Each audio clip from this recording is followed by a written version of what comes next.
नमस्कार, सुप्रभात। सुबह के 7 बज चुके हैं। 7 की बड़ी बात लेकर मैं हूं आपके साथ तृप्ति सोनी। खबरों की शुरुआत करते हैं। आज छत्तीसगढ़ विधानसभा का विशेष सत्र बुलाया गया है।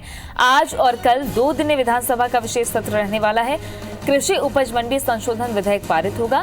केंद्र के कृषि सुधार कानून के विरोध में ये विधेयक है। सभी कांग्रेस विधायकों को मौजूद रहने के निर्देश दिए गए हैं। बीजेपी ने सरकार को घेरने की रणनीति बनाई है और विशेष सत्र में आज हंगामे के आसार बन सकते हैं, चूंकि कृषि सुधार कानून केंद्र की सरकार ने पारित किए हैं, संसद से पारित हो चुके हैं, राष्ट्रपति की मंजूरी मिलकर ये कानून बन चुका है। इसके विरोध में पंजाब के बाद राजस्थान और राजस्थान के बाद अब छत्तीसगढ़ में विधानसभा का विशेष सत्र बुलाकर नए कानून बनाने की दिशा में काम किया जा रहा है। आज और कल विधानसभा का विशेष सत्र है। विधानसभा की मौजूदा स्थिति की बात करें तो 69 सीटों के साथ कांग्रेस 3/4 से ज्यादा बहुमत कांग्रेस के पास है, 3/4 बहुमत है। बीजेपी के 14 विधायक है। ऐसे में हंगामे के आसार देखने को मिल सकते हैं। देखना होगा कि सर्वसम्मति से बिल पारित होगा तो उसके बाद आगे बिल को राज्यपाल के पास भेजा जाएगा। बहरहाल स्टार जैन हमारे साथ में जुड़ गए हैं ज्यादा जानकारी के साथ में। स्टार, कृषि उपज मंडी संशोधन विधेयक पारित होगा आज, हंगामे के आसार दिख सकते हैं विधानसभा में। देखिए, कृषि बिल को लेकर ये विधानसभा का विशेष सत्र बुलाया गया और इस विशेष सत्र को लेकर पहले भी देखा गया था, काफी तनातनी स्थिति बनी थी। राज्यपाल ने भी इसमें सवाल उठाए थे, जिसके बाद कैबिनेट मंत्री रविंद्र चौबे को राजभवन जाकर पूरे डिटेल देना पड़ा, जिसके बाद अनुमति मिली थी। वहीं विपक्ष भी काफी एग्रेसिव नजर आ रहा है। उन्होंने भी पूरी तैयारी कर रखी है सदन में अपने पक्ष रखने के लिए, और सरकार जो है कृषि बिल को लेकर स्पष्ट है। उनका ये मानना है कि इस विधेयक को जल्द से जल्द वो विधानसभा में पेश कराना चाह रहे ताकि किसानों को ज्यादा से ज्यादा फायदा मिल सके। बहरहाल साफ संकेत है कि जिस तरीके की तैयारी विपक्ष यानी भारतीय जनता पार्टी ने कर रखी है, सदन में काफी कुछ हंगामे होने के आसार हैं। शुक्रिया स्टार जानकारी के लिए।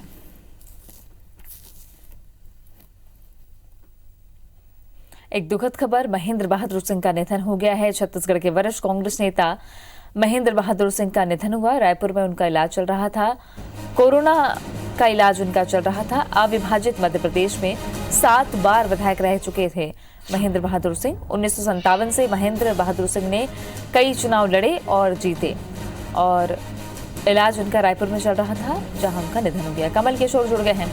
कमल, एक वरिष्ठ नेता जिनको विधायकी का एक लंबा अनुभव रहा, अपूर्णीय क्षति है क्षेत्र के लिए।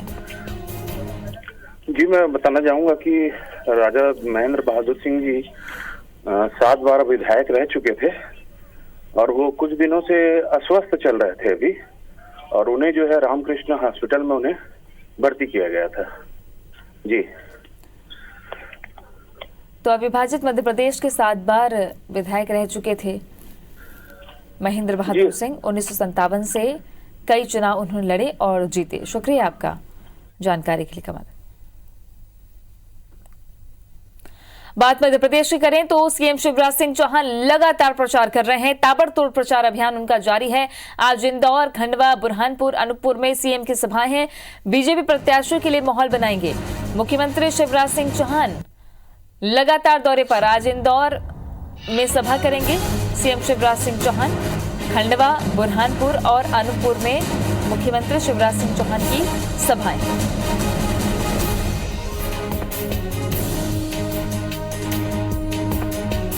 और इधर अगर पीसीसी चीफ कमलनाथ की बात करें तो कमलनाथ ग्वालियर में आज चुनावी सभा करने जा रहे हैं। आज ग्वालियर में कमलनाथ चुनाव प्रचार करेंगे। कमलनाथ के मंच पर सचिन पायलट भी मौजूद रहेंगे। कांग्रेस प्रत्याशियों के लिए कमलनाथ आशीर्वाद मांगेंगे। तो सचिन पायलट की भी एंट्री हो चुकी है मैदान में।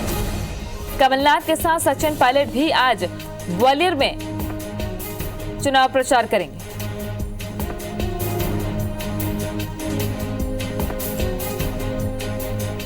बीजेपी नेताओं की बात करें तो बीजेपी ने भी अपने पूरे नेताओं की फौज उतार दी है।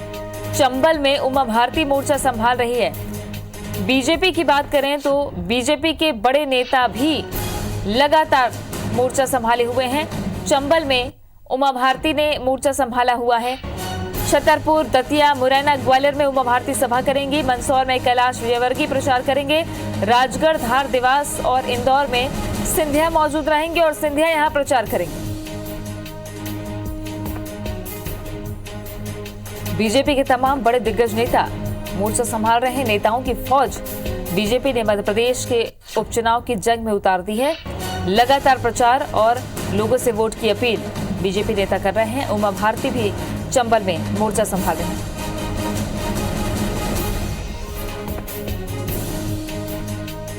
मंदसौर में कैलाश विजयवर्गीय प्रचार करेंगे। ग्वालियर, चंबल बेल्ट की सभी विधानसभा सीटों पर तमाम बड़े दिग्गज नेताओं को जिम्मेदारी दे दी गई है। मालवा में आज सिंधिया और मुख्यमंत्री शिवराज सिंह चौहान मोर्चा संभालेंगे तो उमा भारती चंबल में प्रचार करेंगे। विधायकों के इस्तीफों के कारण मध्य प्रदेश में 28 सीटों पर हो रहे उपचुनाव का मतदान अभी हुआ नहीं कि एक और कांग्रेस विधायक ने इस्तीफा देकर बीजेपी का दामन थाम लिया। उपचुनाव से पहले कांग्रेस विधायक का इस्तीफा और बीजेपी में शामिल होने के बाद आरोप प्रत्यारोप की सियासत भी शुरू हो चुकी है। इसके साथ ही सवाल भी उठ रहा है कि क्या उपचुनाव का दंगल जीतने और सत्ता हासिल करने के लिए दल बदल ही एक ही ब्रह्मास्त्र है।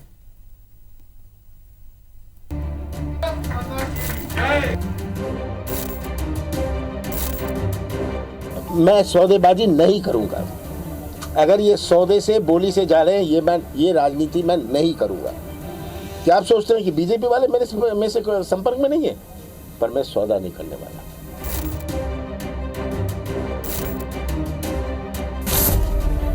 ये है मध्य प्रदेश के पूर्व मुख्यमंत्री और प्रदेश कांग्रेस के चीफ कमलनाथ, जिनका दावा है कि प्रदेश में उलटफेर के लिए बीजेपी विधायक भी उनसे संपर्क कर रहे हैं। ऐसे विधायक पहले भी संपर्क में थे और अब भी लगातार संपर्क कर रहे हैं, लेकिन कमलनाथ ने जोड़ तोड़ कर सरकार बनाने से साफ इनकार कर दिया। हमने नोट से सरकार नहीं बनाई। 7 महीने पहले तो ये नोट से बनी हुई सरकार। कमलनाथ ने कहा है कि मतदाता का मन कांग्रेस को फिर सत्ता सौंपने का है। साथ ही कांग्रेस को उदाहरण पेश करना है कि वो सौदेबाजी की राजनीति नहीं करती है।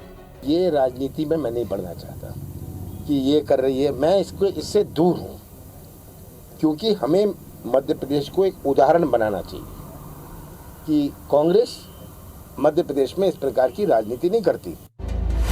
आगामी 3 नवंबर को एमपी की 28 सीटों पर उपचुनाव होना है। वोटिंग से ठीक 9 दिन पहले दमोह से कांग्रेस विधायक राहुल सिंह लोधी ने पद से इस्तीफा देकर बीजेपी का दामन थाम लिया और इससे पहले मार्च में कांग्रेस के 22 विधायक एक साथ इस्तीफे सौंपकर बीजेपी में शामिल हो गए थे, जिससे कांग्रेस की सरकार गिर गई और बीजेपी सत्ता में आई थी। मैं हूं शिवराज सिंह चौहान। हम वचन देते हैं कि ग्वालियर पूरब के विकास में कोई कसर नहीं रहने देंगे। इसके बाद 3 और कांग्रेस विधायक इस्तीफा देकर बीजेपी में शामिल हो गए। अब तक 26 कांग्रेस विधायक पाला बदलकर बीजेपी में जा चुके हैं। कांग्रेस जहां बीजेपी पर सौदेबाजी की राजनीति करने का आरोप लगा रही है, बीजेपी का तो जनता पे से विश्वास उठ गया जिस दिन उन्होंने खरीद फरोख्त, तो वहीं बीजेपी ने पलटवार करते हुए कांग्रेस को अपना घर संभालने की नसीहत दी है। अब कांग्रेस एक डूबता जहाज है, मैं पहले से कहता था, और अब इस कांग्रेस में कोई रहने वाला नहीं है। जो जाएगा उसको बिकाऊ कह दोगे, आपके पास रहेगा उसे टिकाऊ कह दोगे।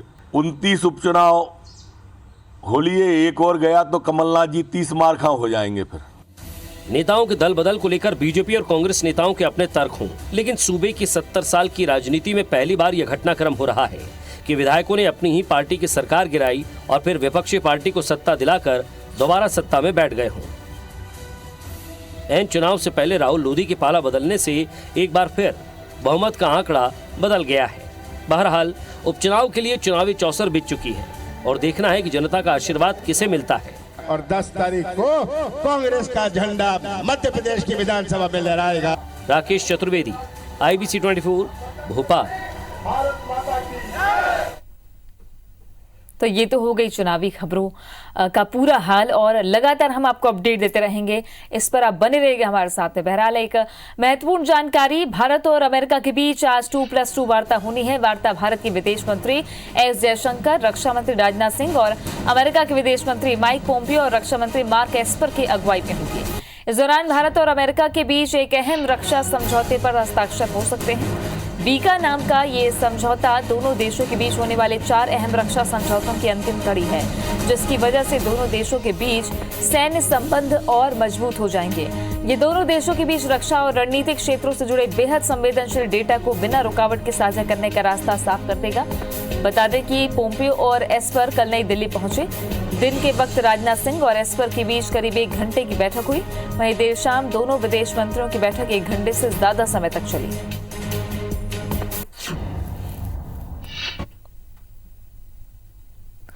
प्रधानमंत्री नरेंद्र मोदी आज 3 लाख स्ट्रीट वेंडर्स को तोहफा देंगे। स्ट्रीट वेंडर्स के खातों में 10,000 रुपए डाले जाएंगे। पीएम मोदी स्वनिधि योजना के तहत लोन बांटे जा रहे हैं। प्रधानमंत्री मोदी हितग्राहियों से चर्चा भी करेंगे। योजना से 50 लाख स्ट्रीट वेंडर्स को फायदा होगा। स्ट्रीट वेंडर्स को सौगात दी जा रही है। प्रधानमंत्री नरेंद्र मोदी ने ये योजना लॉकडाउन के बाद की परिस्थितियों को संभालने के लिए शुरू की, जहां रेहड़ी फुटकर वाले जो व्यापारी थे उनका पूरा कारोबार चौपट हो चुका था। ऐसे में सरकार मदद उन्हें दे रही है। 10,000 रुपए उन्हें अपने कारोबार को, व्यवसाय को फिर से स्थापित करने के लिए सरकारी मदद के तौर पर दी जा रही है। स्ट्रीट वेंडर्स को आज प्रधानमंत्री नरेंद्र मोदी तोहफा देंगे। हाथरस केस को दिल्ली ट्रांसफर करने पर आज फैसला होगा। हाथरस केस से संबंधित याचिका पर सुप्रीम कोर्ट सुनवाई करने जा रहा है। ट्रायल उत्तर प्रदेश में होगा या दिल्ली में, ये सुप्रीम कोर्ट आज तय करेगी।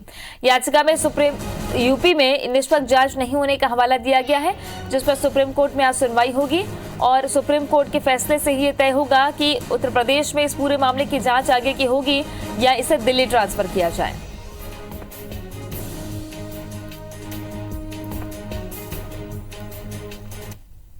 रायपुर के धरसीवा के देवरी गांव में देर रात रामलीला के दौरान विवाद हो गया। इसमें महासमुंद से आए 4 युवकों ने गांव के युवक भानु वर्मा की चाकू मारकर हत्या कर दी।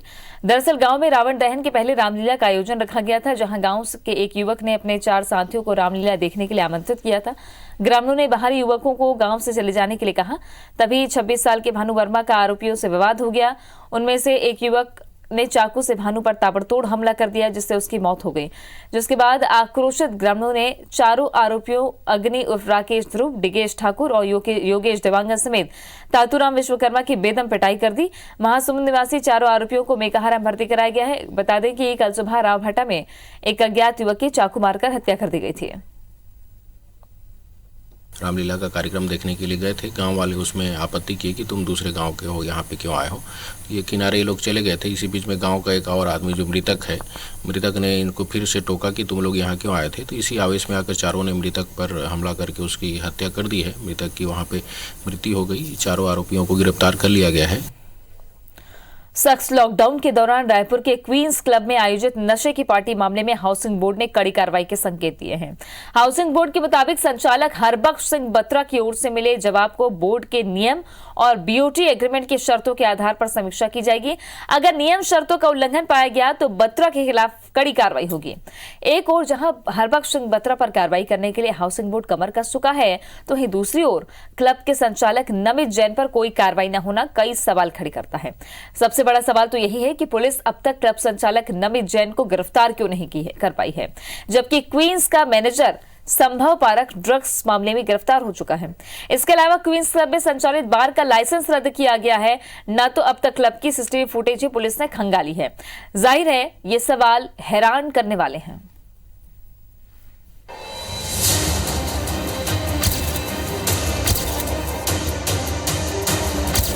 रायपुर में लॉकडाउन के दौरान अपने रसूख के दम पर जिन लोगों ने क्वींस क्लब में नशे की पार्टी आयोजित कराई, उनके खिलाफ कार्रवाई करने की जिम्मेदारी अब हाउसिंग बोर्ड पर भी आ गई है। क्वींस क्लब का संचालन करने वाली Eminent Infrastructure Private Limited company के डायरेक्टर हरबख्श सिंह बत्रा ने 3 दिन पहले ही बोर्ड को अपना स्पष्टीकरण सौंप दिया है। बोर्ड ने अपना जवाब हाउसिंग बोर्ड के संभाग क्रमांक 2 के कार्यपालन अभियंता को सौंपा है।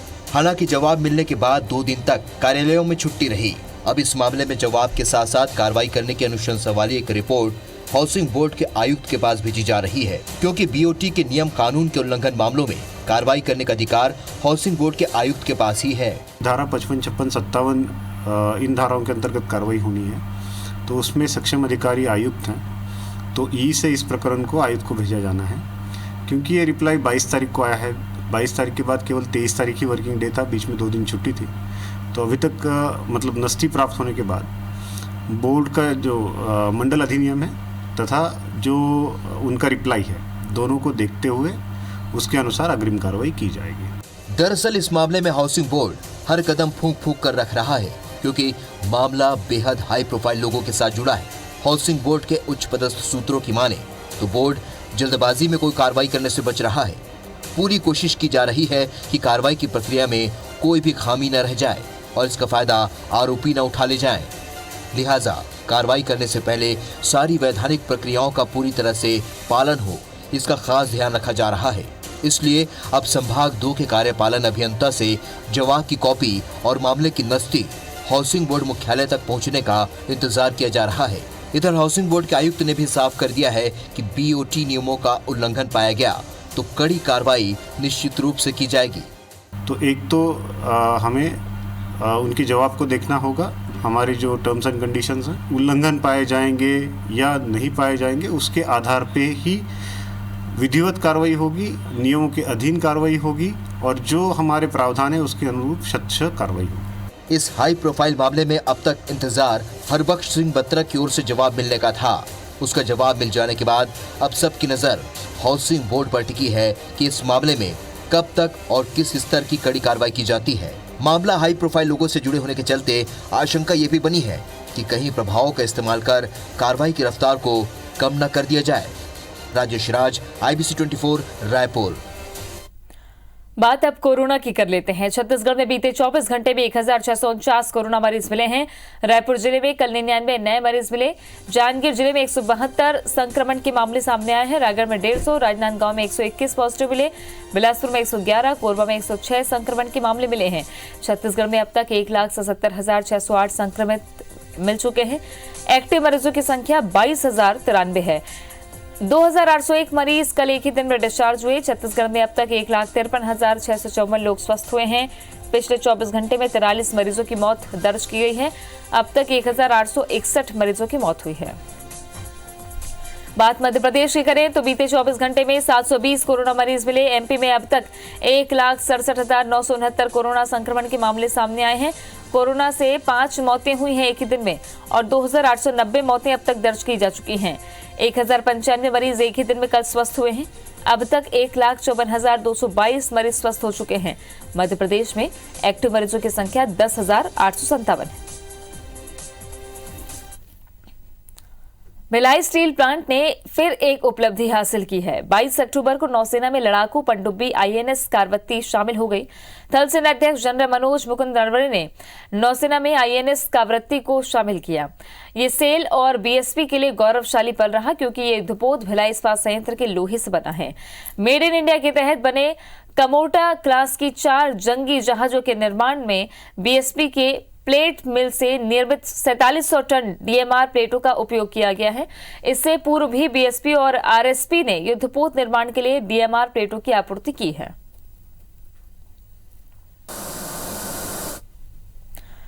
छत्तीसगढ़ में मानसून की विदाई के 100 साल का रिकॉर्ड टूट चुका है। सोमवार को पूरी तरह से मानसून की विदाई हो गई।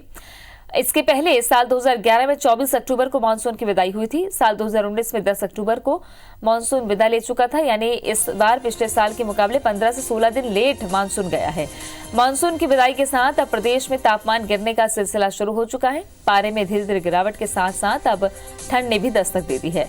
प्रदेश में मौसम शुष्क रहने की संभावना है। बारिश होने जैसी संभावना नजर नहीं आ रही है। तापमान में परिवर्तन होने के साथ अब लोगों को ठंड का एहसास होगा। मौसम विभाग की माने तो दिसंबर के आखिरी सप्ताह से जनवरी के पहले हफ्ते तक ठंड अपने न्यूनतम तापमान के साथ पीक पर रहेगी। विश्व प्रसिद्ध बस्तर दशहरा की बेहद महत्वपूर्ण रस्म भीतर रहने की पूजा विधान का कार्यक्रम सोमवार को आयोजित किया गया। दंतेवाड़ा से पहुंची दंतेश्वरी माई के छत्र को नए रथ में गोल बाजार की परिक्रमा की जाएगी। बस्तर संभाग के विभिन्न क्षेत्रों से पहुंचे देवी देवताओं की डोली छत्र भी अपने पारंपरिक वाद्य यंत्रों के बीच झूमते नाचते शामिल होंगे। परंपरा के अनुसार विजयदशमी की रात 8 चक्के वाले रथ के परिचालन के बाद माई जी का छत्र उतारकर दत्तेश्वरी मंदिर में रखा जाएगा। इसके बाद देर रात माड़िया आदिवासी रथ को चुरा कर ले जाएंगे। चोरी का ये रथ कोतवाली के सामने से होता हुआ कुम्हड़ा कोट पहुंचेगा। एकादशी को राज परिवार के सदस्य नया खाने अनुष्ठान कुम्हड़ा कोट में पूरा कर क्षेत्र की शांति और समृद्धि के लिए कामना करेंगे, जिसके बाद एकादशी को इसी रथ पर माई जी के छत्र को रथारूढ़ कर दंतेश्वरी मंदिर लाया जाएगा। साथ की बड़ी बात में आज के लिए बस इतना ही। आगे देखिए छत्तीसगढ़ी भाषा में खबरों का बुलेटिन। हमर बानी हमर गोट श्रवण के साथ।